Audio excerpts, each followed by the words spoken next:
Estamos de volta aí no Mercado e Companhia. Olha só quem está comigo. Bem conhecida. Olha, a Boa Filha Casa Torna, não é isso? Boa Filha Casa Torna. Será que o pessoal lembra? Claro que lembra da Desirê Brant aqui, agora Desirê Brant da Nota, porque a gente prometeu que ia responder suas dúvidas sobre o clima. Está aqui Desirê Brant para responder, né? Para a gente viver um pouco do que a gente já fez muito por aqui, não é? Muito, Desirê. Olha só, da onde você acha que vem a primeira dúvida? Vou deixar. Dos nossos telespectadores assíduos, de qual estado? Assíduos. Poxa, Pri, são tantos. Tem Paraná era muito forte, Goiás muito forte. Mas é Bahia, daí. Bahia, claro. Bahia, o pessoal da Bahia sempre aqui. Muito carinhosos, inclusive. Muito, sempre participando muito aqui da nossa interatividade. Tem o Enivaldo Barbosa que diz o seguinte, ele quer a previsão para América Dourado, na Bahia. Aí já faz todo um combo aqui da Bahia, porque também tem o Miguel de Caetité, o Lorisvaldo de Irecê, né? Importante área de feijão. Tem o Adinaldo aqui de Itaetê, Bahia. Então a gente fazer uma previsão para explicar para esses telespectadores, né?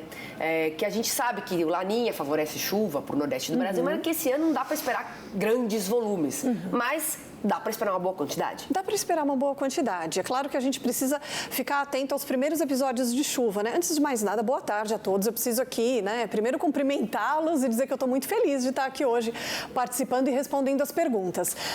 Bom, a expectativa é que a chuva ela ganhe mais força nas áreas do Mato Piba, de uma forma geral, especialmente no fim do ano, tá? Mais para de novembro para dezembro. Até lá, pode acontecer algum episódio de chuva? Pode, mas muito cuidado com essas primeiras pancadinhas de chuva, porque é algo que ainda não se consolida. Em relação ao fenômeno Laninha, ele ainda não está formado. A expectativa, de acordo com o último relatório do NOAA, é que o fenômeno se forme ainda no decorrer dos próximos meses. Vai ser um fenômeno de fraca intensidade e, além disso, especificamente para o Nordeste, o Laninha ele não trabalha sozinho. A gente precisa também da ajuda do Oceano Atlântico, né? Que ele precisa posicionar bem a zona de convergência intertropical para que realmente tenha ali um grande acumulado de chuva. Por enquanto, não tem nada acima, muito acima da média previsto e nem tão abaixo, tá? Não tem ali uma expectativa de seca, algo que possa prejudicar.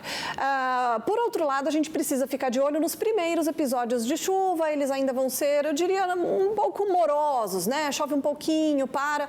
Agora, do final de novembro, decorrer de dezembro, sobretudo mês de dezembro, aí sim a gente vê uma quantidade de chuva maior para o oeste, metade sul da Bahia, sudoeste, aquela área bem forte ali do Mato Piba, pode ter bons volumes de chuva, sobretudo no finalzinho de novembro e decorrer de dezembro, que aí sim deve acontecer a consolidação da chuva nessas áreas. Olha aqui, temos também São Paulo, Glaucio Fernando Bacani, que é produtor de laranja da cidade de Cosmorama, e também tem o Matheus Ferreira, de Barreto, São Paulo. E Barretão. Né? Ele diz o seguinte, já são 176 dias sem chuva significativa. Ele mandou aqui a pergunta via YouTube. Então, para São Paulo, a gente até viu pipocar, né? Como diz, né, que a gente fala, parte da faixa leste. Até choveu um pouco com essas frentes frias que conseguiram avançar. Mas não foi chuva para todo mundo. E ainda não é a chuva para plantar. E tem uma grande questão aí, que é o histórico de chuva dos últimos meses, né? Desde a última primavera, tá? Eu tô falando da primavera de 23. A chuva veio abaixo da média no interior do estado de São Paulo. Inclusive, quando foi em maio, a gente teve uma situação bastante crítica, até de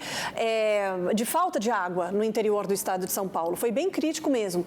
Isso por conta de tudo que a gente viveu desde a primavera de 23 e por causa do El Niño. O El Niño que não temos mais, tá? Não é mais o fenômeno vigente, mas na ocasião foi quem ditou as regras, trazendo muita irregularidade para o interior do estado de São Paulo. Então a gente teve a primavera com chuva abaixo da média, o verão, que é o momento, né, em que a gente enche as caixas d'água, né, vamos dizer assim, no interior de São Paulo, que também não funcionou, a chuva esteve abaixo da média. Aliás, nesse momento, no verão, a chuva parece que pulou São Paulo, parou um pouco no sul, foi para o Nordeste, ainda bem, né? Porque quando se fala em El Niño, se fala em um Nordeste com risco de seca, e não foi o caso, né? Aliás, o Atlântico até ajudou nisso. Só que São Paulo ficou sem chuva significativa no verão, entrou o outono também, a chuva voltou a ganhar força no sul, e aí São Paulo, mais uma vez, com chuva abaixo da média. Aí a gente entrou nesse período seco, que é comum para a época do ano, mas com um histórico muito aquém do que se espera nos últimos meses, né? Então, solo extremamente seco,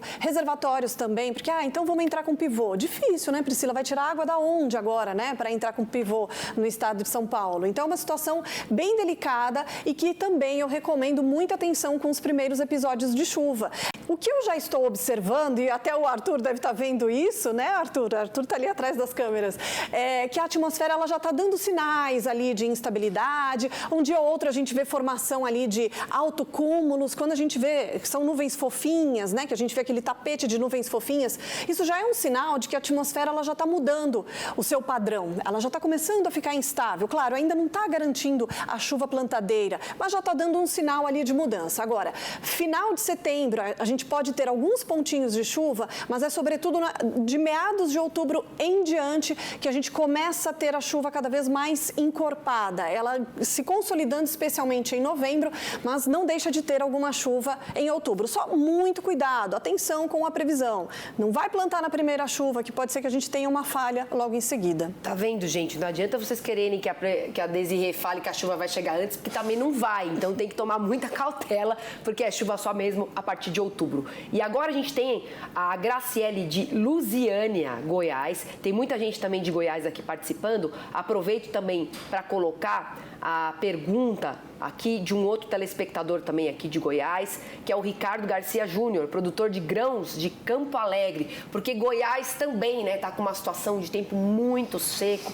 Ainda temos essa questão das queimadas, que piora muito, né, a qualidade do ar. E eu queria que você falasse um pouquinho de Goiás. Para Goiás também o retorno chega nessa data? Na verdade, a gente precisa dividir Goiás, né? Tem a área produtora das áreas mais ao norte, ali mais perto da região do Vale do Araguaia. Ali demora um pouquinho mais para começar a chover. Agora, a região de Rio Verde, mais para o sudoeste goiano, aí a gente tem uma expectativa de chuva já para o decorrer do mês de outubro. Claro que, mais uma vez, atenção, tá, gente? As primeiras pancadas de chuva não vão ser o sinal da consolidação da chuva. A gente já vai ter a umidade chegando aos pouquinhos, chove aqui, chove ali. Mas, gente, diferente do ano passado, que a gente teve replantio em Goiás, foi uma situação muito complicada. A chuva foi chegar no Natal e isso para quem chegou, né? Esse ano não, esse ano a chuva deve chegar. Eu só peço atenção aos primeiros episódios de chuva, que ainda pode não ser ali a consolidação da chuva. Tem previsão para algumas pancadas de chuva agora para o decorrer de outubro, conforme vai passando o mês. Aí a gente vê o mapa, ele mostrar pelo menos, Priscila, o que eu tenho visto todos os dias na previsão semanal? Que semanalmente a gente vê a chuva evoluir tanto em relação à área de abrangência quanto em relação à quantidade dessa chuva. Em nenhum momento eu vejo um mapa mostrar uma recuada. Choveu não, mas agora recuou. Não. Toda semana aumentando um pouquinho, até que no último decêndio ali, principalmente de outubro, aí a gente vê aquele corredorzão de umidade bem formado e é esse corredor que a gente precisa para ter uma chuva que traga aí uma situação mais confortável para começar a lançar as sementes. Perfeito. Vamos aqui agora para o Sul também, responder o pessoal do Sul. Tem a Natália Pádua, que é de Capanema, sudoeste do Paraná, a Kelly Fonseca, de Santa Helena, a Silmara Cordeiro, que é de Rio Bom, Paraná. E para o Paraná, o que a gente tem percebido é que as condições de umidade até são mais favoráveis do que para outros estados, quando você fala de plantio de safra 24, 25, né? Porque as frentes frias, elas têm avançado e chegado, pelo menos para parte do estado. Sim, para parte do estado tem sim. Essas semanas agora está muito presa a chuva ainda, né? Os maiores acumulados para o Rio Grande do Sul, mas a tendência é que comece a avançar. O Arthur até mostrou agora há pouquinho que nesses próximos dias vai entrar uma alta pressão, vai empurrar um pouquinho mais essa umidade e vai contemplar essas áreas do Paraná, tá? A expectativa é que a chuva vá ganhando corpo também em grande parte do estado. E só para aproveitar para falar do sul do Brasil, Priscila, quando a gente fala de laninha, os gaúchos já ficam bem temerosos, visto o que aconteceu lá nos últimos 3 anos de laninha, né? 21 para 22, 22 para 23, aliás, 20 para 21, até o verão de 23, que a gente teve aí uma seca bem séria para o Rio Grande do Sul. Esse laninha não é dos mais fortes, muito pelo contrário, a expectativa é que seja uma laninha de fraca intensidade e, além disso, os modelos mais estendidos estão apontando para uma regularidade boa de chuva para o Rio Grande do Sul. Em alguns momentos ocorre até algumas secas regionalizadas, mas é algo muito pontual e com curta duração, tá? Então, só para tranquilizar os gaúchos, pelo menos em relação ao laninha. E para o Paraná, aos poucos, essa chuva ganhando corpo, já tem gente que já começou ali plantar aos pouquinhos ali o milho, a soja, tá? E tem sim uma tendência de aumentar cada vez mais a umidade novidade para o Paraná. Perfeito, olha só. Vamos aqui então agora, olha só, tem mineiro também, é o Lucas do Vale do Jequitinhonha, Araçuaí, e também tem o Enésio, que também é mineiro, e o Hélio Guimarães, que quer chuvas para pecuária em Nanuque. E a gente sabe, né, que a chuva chega primeiro em São Paulo, depois só que ela vai para Minas Gerais, né? Dependendo da região, demora um pouquinho mais. Se é pro norte de Minas, então demora mais ainda, né, Desirê? E aquela região ali do Jequitinhonha também é um pouquinho mais demorada a chegada da chuva, a chuva volumosa, né? Aquela chuva para molhar o solo, para seguir ali com o plantio, deve demorar um pouquinho mais. Eu diria que mais para o decorrer de novembro que essa chuva vai ganhando corpo nessas regiões. Agora, sul de Minas, Triângulo, aí meados para o final de outubro a gente já tem uma condição melhor de chuva. Cerrado Mineiro também tem uma condição melhor ali para o decorrer, final ali de outubro e decorrer de novembro. Agora, Vale do Jequitinhonha, um pouquinho mais para cima, ali demora um pouquinho mais, fica mais para novembro mesmo. Vamos responder uma do Rio Grande do Sul, afinal de contas, né? É um estado que passou por um grande problema esse ano. Foi uma coisa que marcou demais pra gente que trabalha com o tempo, né, Desirê? Sim. Que a gente não viu assim, eu pelo menos nunca tinha visto algo desse tamanho, desse porte. A gente fica muito triste, né? Com muita empatia com o produtor gaúcho que passou por estiagem, depois enfrentou as enchentes. Ele quer a previsão aqui, a Nelly e o Gilson, para Arroio do Padre, no Rio Grande do Sul.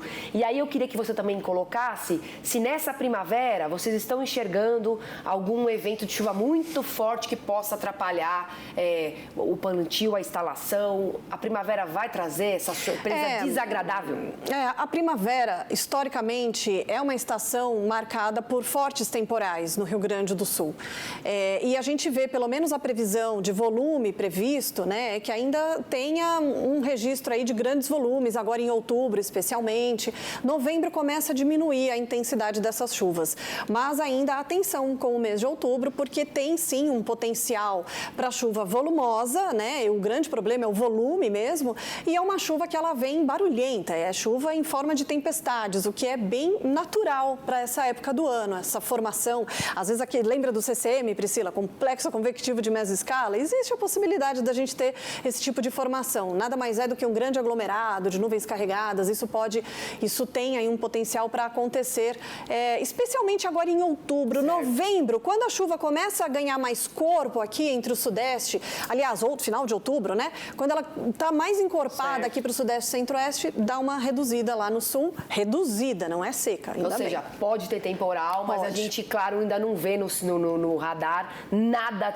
com tamanha magnitude. Não, de forma alguma. Ainda Isso que é o que a gente quer saber. Desirê, foi um prazer ter você aqui com a gente. Todo meu. Viu? Um prazer. Gostou do estúdio? Foi legal? Lindíssimo. Eu amei. Eu fiquei aqui, ó, com inveja do Arthur, com esse mapa gigantesco. A gente tem que encerrar, porque aqui daria meia hora só de programa do tempo, a gente sabe bem.